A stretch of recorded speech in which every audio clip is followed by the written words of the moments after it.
We appreciate the opportunity to be here and speak to you all concerning our proposal. I'm Grant Kelly, and alongside me is Shane Short and Connor Rosenberry. And in the next few minutes, we will present our proposed solution to raise the pass proficiency and reading comprehension scores at Prince Edward County Elementary School to or above the state average. In 1959, a federal judge ordered Prince Edward County to integrate its schools. The Prince Edward County school system opted to shut down rather than comply with the order to integrate. Prince Edward County Elementary School is a Title I school. This means a high percentage of children that attend Prince Edward County Elementary are from low-income families. As we all know, reading is a fundamental skill that all young children should be able to demonstrate consistently and effectively. Unfortunately, students at Prince Edward County Elementary School aren't meeting the state average when it comes to this skill, and they're generally underperforming in it.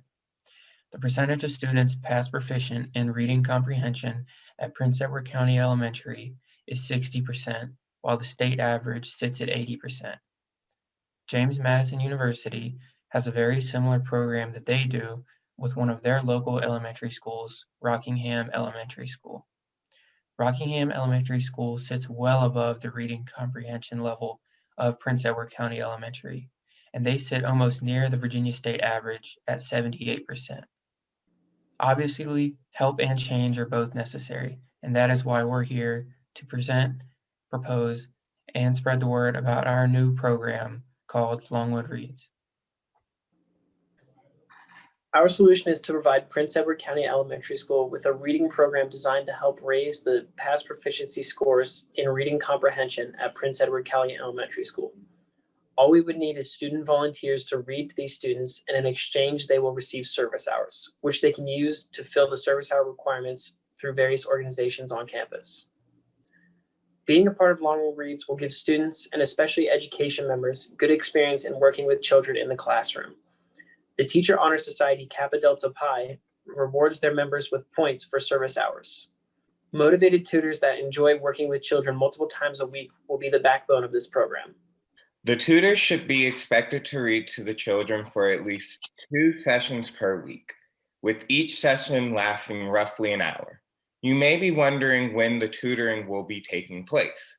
All tutoring sessions will take place during the school day. This prevents complications from arising to picking children up after school and having to provide meals after school.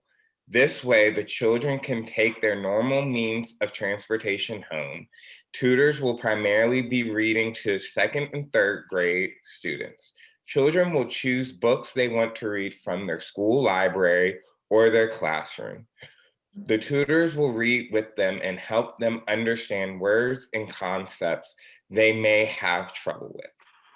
Tutor applications can start being submitted this fall. As long as they've passed English 165 with a B or better, they're qualified to tutor. The deadline for applications will be at the end of November in 2021, and applications will be on the English and Modern Languages Department website. Tutors will be advised under Dr. Sean Raday, Director of Secondary English Education, and tutors will be able to get into the classroom with students in February of 2022. The tutoring season runs through February and March every spring and October to November every fall. We wouldn't want commuting costs to get in the way from tutors being able to read to these children. That is why we would like to incorporate it into our budget. If we assume that the gas prices stay around $3 to the gallon and the school is 2 miles away from Longwood University, and the average vehicle gets roughly 25 miles to the gallon, then each student, if attending 2 sessions per week for the 4-month-long tutoring season, will drive roughly 128 miles. All we would need is $15 per tutor to cover the commuting costs for the entire year. We'd also like to provide snacks to the students while they read. We all know it is very hard to focus and learn on a hungry stomach, and of course these snacks would be healthy and allergy-free. All we would need to cover these snacks is $50 per month for the 4 months out of the year that we tutor. The total budget would depend on the amount of tutors that are hired, but if we can cap the amount of tutors hired to 20 tutors, then the maximum budget that this program would be is only $500 per year. This program isn't just beneficial for the students of Longwood to get service hours or the students of Prince Edward schools to help improve their literacy rates. This reading program can be beneficial to the whole population of Prince Edward County. Prince Edward County is still currently facing the trickle-down effects of their public schools being shut down during integration.